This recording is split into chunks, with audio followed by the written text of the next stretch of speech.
Profetas e Reis, capítulo 34. Jeremias. Entre os que tinham esperado um permanente reavivamento espiritual como resultado da reforma levada a efeito por Josias, estava Jeremias, chamado por Deus para o ofício de profeta, quando ainda jovem, no 13º ano do reinado de Josias. Membro do sacerdócio levítico, Jeremias havia sido educado desde a infância para a santa função. Nesses felizes anos de preparação, pouco imaginava ele que havia sido consagrado desde o nascimento para ser um profeta às nações. E quando veio o divino chamado, ele se sentiu oprimido com o senso de sua indignidade. "Ah, Senhor!" exclamou ele. "Eis que não sei falar, porque sou uma criança." Jeremias capítulo 1, versos 5 e 6.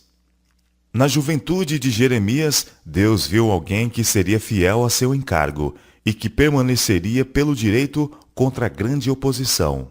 Na meninice, ele se provara fiel e agora enfrentaria durezas como bom soldado da cruz.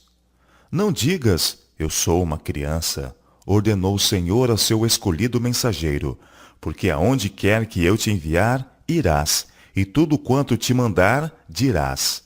Não temas diante deles, porque eu sou contigo para te livrar. Tu, pois, cinge os teus lombos, e levanta-te, e dize-lhes tudo quanto eu te mandar. Não desanimes diante deles, porque eu farei com que não temas na sua presença.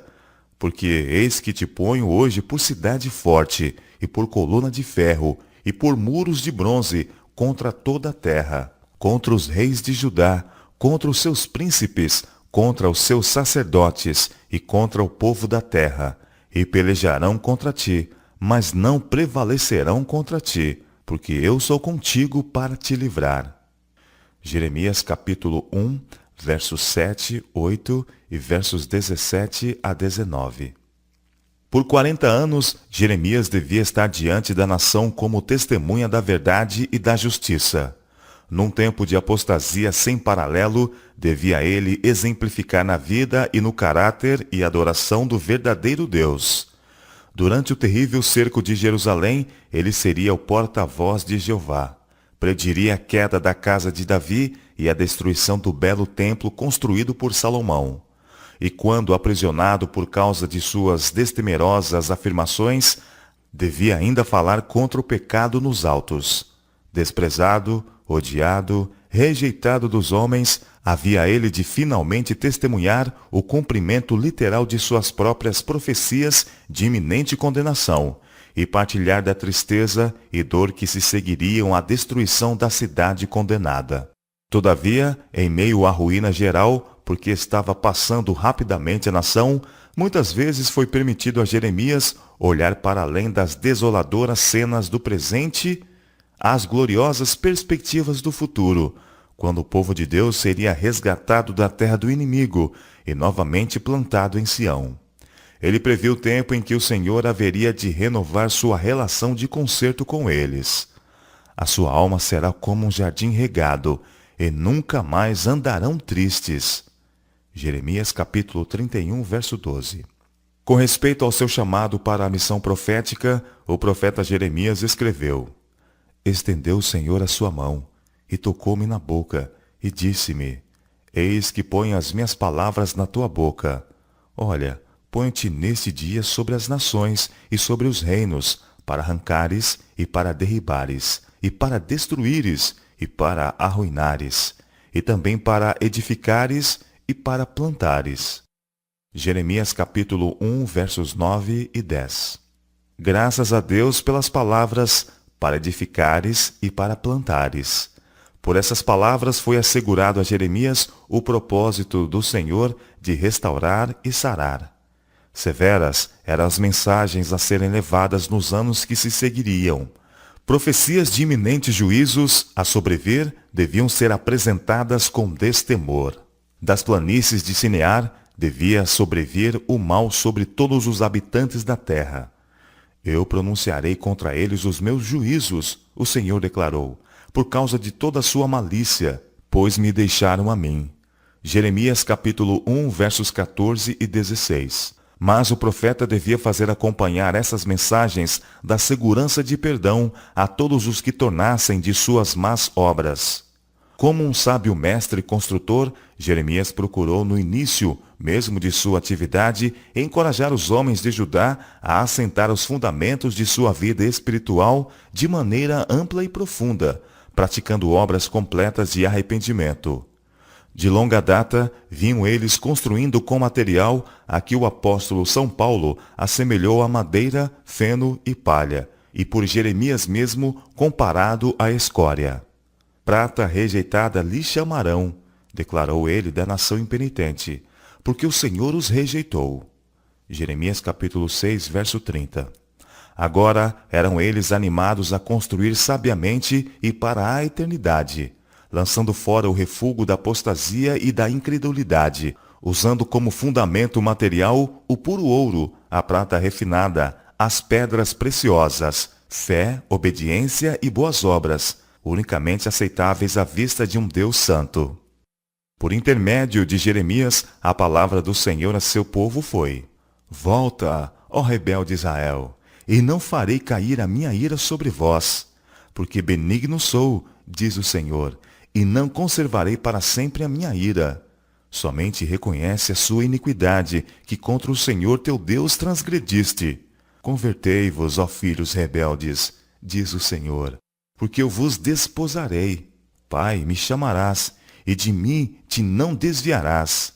Voltai, ó filhos rebeldes, eu curarei as vossas rebeliões. Jeremias capítulo 3, versos 12 a 14 e versos 19 e 22. A par desses maravilhosos apelos, o Senhor deu a seu povo extraviado as próprias palavras com que podiam voltar a ele. Eles deviam dizer: Eis-nos aqui, viemos a ti, porque tu és o Senhor nosso Deus. Certamente se confia nos outeiros e na multidão das montanhas. Deveras no Senhor nosso Deus está a salvação de Israel. Jazemos na nossa vergonha e estamos cobertos da nossa confusão, porque pecamos contra o Senhor nosso Deus, nós e nossos pais, desde a nossa mocidade até o dia de hoje, e não temos ouvido a voz do Senhor nosso Deus. Jeremias capítulo 3, versos 22 a 25. A reforma levada a efeito por Josias tinha purificado a terra dos altares idólatras, mas o coração da multidão não havia sido transformado. As sementes da verdade que haviam germinado com a promessa de abundante colheita haviam sido sufocadas pelos espinhos. Outra apostasia semelhante a essa seria fatal, e o Senhor procurou despertar a nação para o reconhecimento do perigo. Unicamente provando-se leais a Jeová, poderiam eles esperar divino favor e prosperidade. Jeremias chamou-lhes repetidamente a atenção para os conselhos dados em Deuteronômio, mais que qualquer outro profeta, deu ele ênfase aos ensinos da lei mosaica e mostrou como esses ensinos poderiam levar à mais alta bênção espiritual para a nação e a cada coração individualmente. Perguntai pelas veredas antigas, qual é o bom caminho, e andai nele, suplicou, e achareis descanso para as vossas almas. Jeremias capítulo 6, verso 16. Numa ocasião, por ordem do Senhor, o profeta se pôs numa das principais entradas da cidade, e aí apelou para a importância da santificação do sábado. Os habitantes de Jerusalém estavam em perigo de perder de vista a santidade do sábado, e foram solenemente advertidos contra o seguir seus interesses seculares nesse dia. Uma bênção fora prometida sob a condição de obediência. Se diligentemente me ouvirdes, o Senhor declarou, e santificardes o dia de sábado, não fazendo nele obra alguma, então entrarão pelas portas desta cidade reis e príncipes, assentados sobre o trono de Davi, andando em carros e montados em cavalos, eles e seus príncipes, os homens de Judá, e os moradores de Jerusalém, e esta cidade será para sempre habitada. Jeremias capítulo 17, versos 24 e 25. Esta promessa de prosperidade como recompensa de obediência foi acompanhada por uma profecia de terríveis juízos que cairiam sobre a cidade caso seus habitantes se provassem desleais a Deus e sua lei. Se as admoestações para a obediência ao Senhor Deus de seus pais e a santificação de seu dia de sábado não fossem atendidas, a cidade e seus palácios seriam totalmente destruídos pelo fogo. Assim o profeta manteve-se firmemente ao lado dos sãos princípios do reto viver, tão claramente esboçados no livro da lei. Mas as condições prevalecentes na terra de Judá eram tais que somente pelas mais positivas medidas poderia ser efetuada uma mudança para melhor. Daí trabalhar ele com o máximo fervor pelos impenitentes. Lavrai para vós o campo da lavoura, ele pedia, e não semeeis entre espinhos. Lava o teu coração da malícia, ó Jerusalém, para que seja salva. Jeremias capítulo 4, versos 3 e 14. Mas pela grande massa do povo, o chamado ao arrependimento e reforma não foi atendido. Desde a morte do bom rei Josias, os que haviam reinado sobre a nação se mostraram infiéis ao seu encargo, tendo levado muitos ao extravio. Jeoacás, deposto pela interferência do rei do Egito, fora seguido por Jeoaquim, o filho mais velho de Josias. Desde o início do reinado de Jeoaquim, Jeremias tivera pouca segurança de salvar sua amada terra da destruição e o povo do cativeiro. Mas não lhe foi permitido permanecer em silêncio, enquanto total ruína ameaçava o reino. Os que haviam permanecido leais a Deus deviam ser encorajados a perseverar na prática do bem, devendo os pecadores, se possível, ser induzidos a voltarem-se da iniquidade. A crise pedia um esforço público e de longo alcance. Jeremias foi ordenado pelo Senhor a erguer-se no pátio do templo e falar a todo o povo de Judá que passasse dentro e fora. Não devia ele suprimir uma só palavra das mensagens que lhe fossem dadas, a fim de que os pecadores de Sião tivessem a mais ampla oportunidade possível de ouvir e voltar de seus maus caminhos. O profeta obedeceu. Permaneceu junto à porta da casa do Senhor e aí ergueu a voz em advertência e rogos. Sob a inspiração do Todo-Poderoso, ele declarou: Ouve a palavra do Senhor, todos de Judá, os que entrais por estas portas, para adorardes ao Senhor. Assim diz o Senhor dos Exércitos, o Deus de Israel: Melhorai os vossos caminhos e as vossas obras, e vos farei habitar neste lugar. Não vos fieis em palavras falsas, dizendo: Templo do Senhor, templo do Senhor, templo do Senhor é este.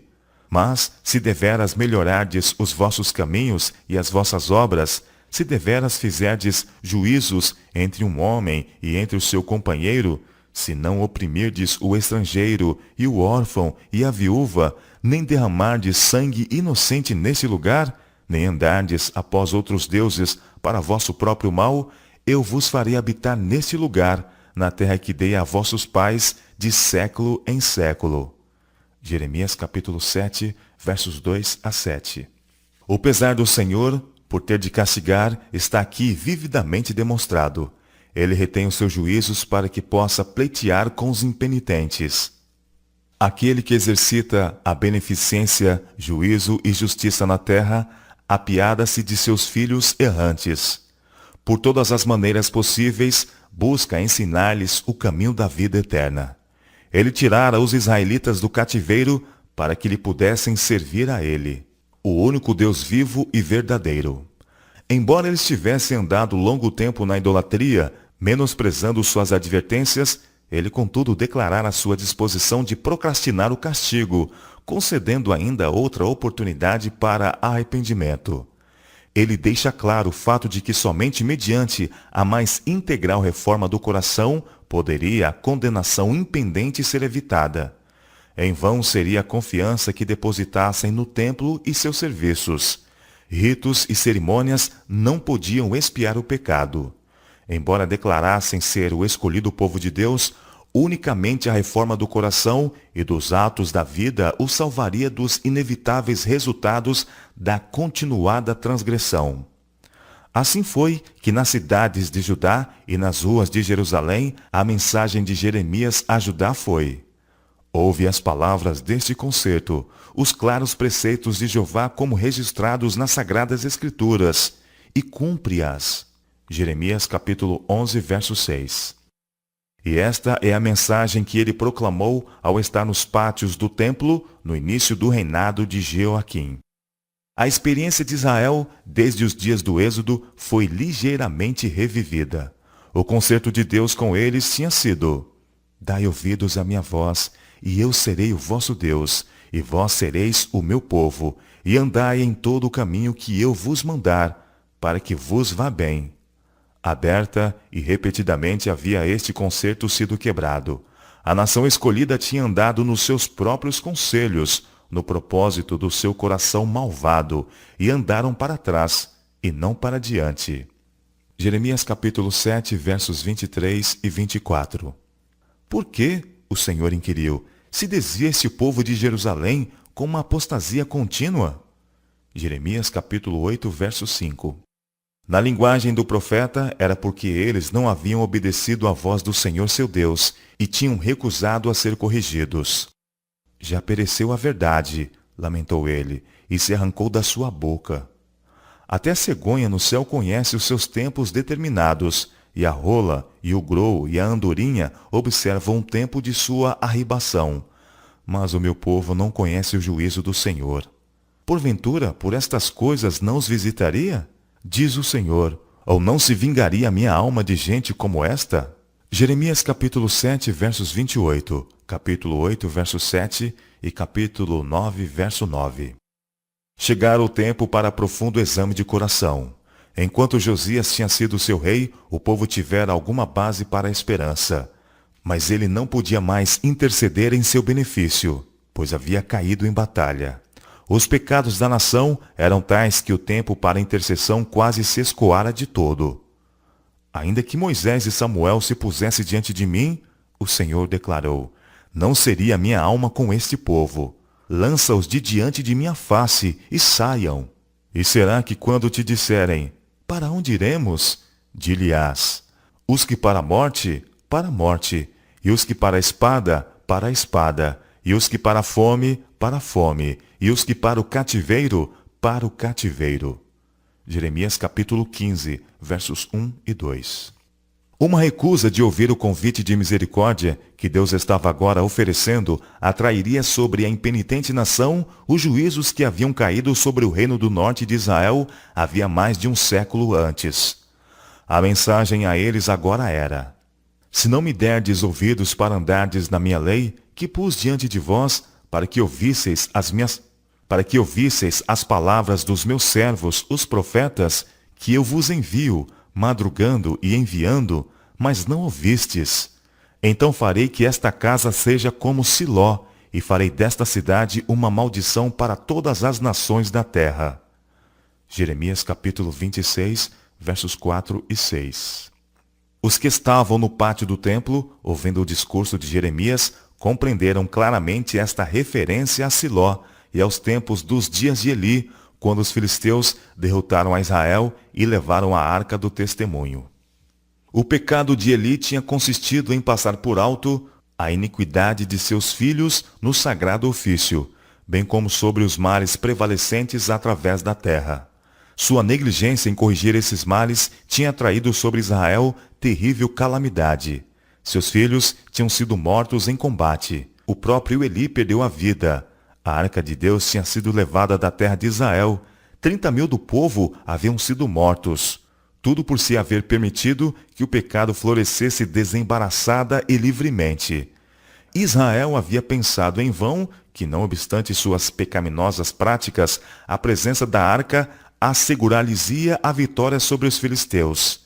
De igual maneira, durante os dias de Jeremias, os habitantes de Judá eram inclinados a crer que uma estrita observância dos serviços do templo, divinamente apontados, preservá-los-ia de uma justa punição por sua ímpia conduta. Que lição esta a homens em posição de responsabilidade hoje na Igreja de Deus! Que solene advertência quanto à necessidade de tratar-se fielmente os erros que levam desonra à causa da verdade. Que ninguém que declare ser depositário da lei de Deus lisonjeie-se a si mesmo com o pensamento de que a deferência que externamente mostrarem para com os mandamentos de Deus os preservará da aplicação da justiça divina. que ninguém se recuse a ser reprovado pela prática do mal, nem acuse os servos de Deus por serem demasiado zelosos em procurar limpar o campo de ofertas maléficas. Um Deus que odeia o pecado apela aos que se declaram guardadores de sua lei, a que se afastem de toda a iniquidade. A negligência em se arrepender e render voluntária obediência acarretará sobre homens e mulheres hoje tão sérias consequências como as que vieram sobre o antigo Israel. Há um limite além do qual os juízos de Jeová não podem mais ser detidos. A desolação de Jerusalém nos dias de Jeremias é uma solene advertência ao moderno Israel de que os conselhos e advertências dados por meio de instrumentalidades escolhidas não podem ser desrespeitados impunemente. A mensagem de Jeremias aos sacerdotes e povo despertou o antagonismo de muitos. Com violenta invectiva, eles clamaram: por que profetizaste no monte do Senhor, dizendo: será como Siló esta casa, e esta cidade será assolada, de sorte que fiquem sem moradores? E ajuntou-se todo o povo contra Jeremias na casa do Senhor. Jeremias capítulo 26, verso 9. Sacerdotes, falsos profetas e povo voltaram-se irados contra aquele que não lhes falaria palavras suaves, ou profetizaria coisas deleitosas. Assim foi a mensagem de Deus desprezada e seu servo ameaçado de morte. Notícias das palavras de Jeremias foram levadas aos príncipes de Judá, e estes se apressaram do palácio do rei ao templo, a fim de se informarem por si mesmos sobre a veracidade do fato. Então falaram os sacerdotes e os profetas aos príncipes e a todo o povo, dizendo: este homem é réu de morte, porque profetizou contra esta cidade, como ouvistes com os vossos ouvidos. Jeremias capítulo 26, verso 11. Mas Jeremias permaneceu ousadamente perante os príncipes e o povo, declarando: o Senhor me enviou a profetizar contra esta casa e contra esta cidade todas as palavras que ouvistes. Agora, pois, melhorai os vossos caminhos e as vossas ações, e ouvi a voz do Senhor vosso Deus, e arrepender-se-á o Senhor do mal que falou contra vós. Quanto a mim, eis que estou nas vossas mãos. Fazei de mim conforme o que for bom e reto aos vossos olhos. Sabei, porém, com certeza, que se me matardes a mim, trarei sangue inocente sobre vós e sobre esta cidade e sobre os seus habitantes, porque na verdade o Senhor me enviou a vós para dizer aos vossos ouvidos todas estas palavras. Jeremias capítulo 26, versos 12 a 15. Tivesse o profeta sido intimidado pela ameaçadora atitude dos que estavam em posição de alta autoridade, sua mensagem teria sido sem efeito e ele teria perdido a vida. Mas a coragem com que apresentou a solene advertência conquistou o respeito do povo e tornou os príncipes de Israel em seu favor. Eles arrazoaram com os sacerdotes e falsos profetas, mostrando-lhes quão poucas sábias eram as extremas medidas por eles advogadas, e suas palavras produziram uma reação na mente do povo. Assim Deus suscitou defensores a seu servo. Os anciãos uniram-se igualmente no protesto contra a decisão dos sacerdotes sobre a sorte de Jeremias. Citaram o caso de Miqueias, que havia profetizado juízos contra Jerusalém, dizendo: Sião será lavrada como um campo, e Jerusalém se tornará em montões de pedras, e o monte desta casa como os altos de um bosque. E perguntaram: mataram-no porventura Ezequias, rei de Judá? E todo o Judá? Antes não temeu este ao Senhor, e não implorou o favor do Senhor? E o Senhor se arrependeu do mal que falara contra eles, e nós fazemos um grande mal contra as nossas almas. Jeremias capítulo 26, versos 18 e 19. Graças aos apelos desses homens de influência, a vida do profeta foi poupada, embora muitos dos sacerdotes e falsos profetas, incapazes de enfrentar as condenadoras verdades que ele proferia, alegremente o teriam levado à morte sob pretexto de sedição. Desde os dias do seu chamado até o fim de seu ministério, Jeremias permaneceu perante Judá como torre e fortaleza, contra a qual a ira do homem não podia prevalecer. Pelejarão contra ti, o Senhor prevenira seu servo, mas não prevalecerão contra ti, porque eu sou contigo para te guardar, para te livrar deles, diz o Senhor. E arrebatar-te-ei da mão dos malignos, e livrar-te-ei da mão dos fortes. Jeremias capítulo 6, verso 27, e capítulo 15, versos 20 e 21. De natureza tímida e recolhida, Jeremias ansiava pela paz e quietude de uma vida de retraimento, onde não precisasse testemunhar a continuada impenitência de sua amada nação. Seu coração era torturado de angústia pela ruína operada pelo pecado. Oxalá a minha cabeça se tornasse em águas e os meus olhos numa fonte de lágrimas. Ele lamentava. Então choraria de dia e de noite os mortos da filha do meu povo.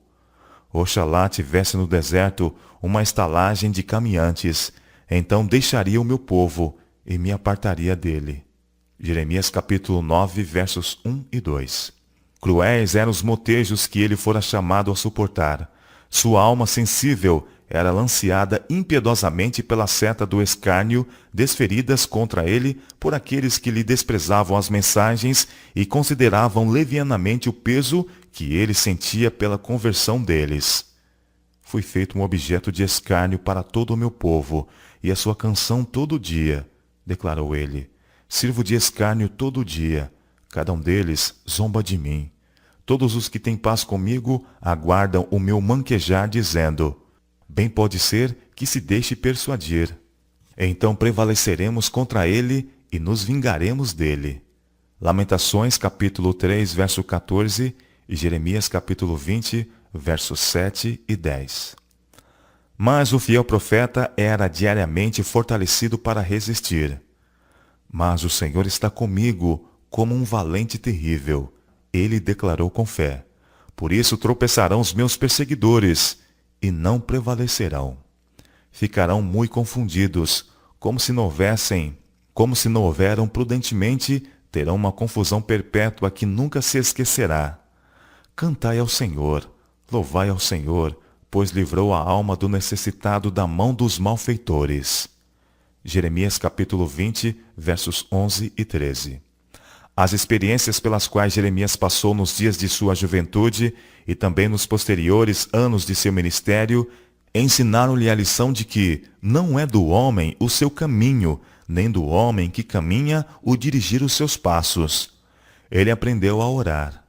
Castiga-me, ó Senhor, mas com medida, não na tua ira, para que não me reduzas a nada. Jeremias capítulo 10, versos 23 e 24. Quando chamado a beber o cálice da tribulação e tristeza, e quando em sua miséria era tentado a dizer: já pereceu a minha força, como também a minha esperança no Senhor, recordava as providências de Deus em seu favor, e triunfantemente exclamava: as misericórdias do Senhor são a causa de não sermos consumidos, porque as suas misericórdias não têm fim. Novas são cada manhã. Grande é a tua fidelidade. A minha porção é o Senhor, diz a minha alma, portanto esperarei nele. Bom é ter esperança e aguardar em paz a salvação do Senhor. Lamentações capítulo 3, versos 18 e versos 22 a 26.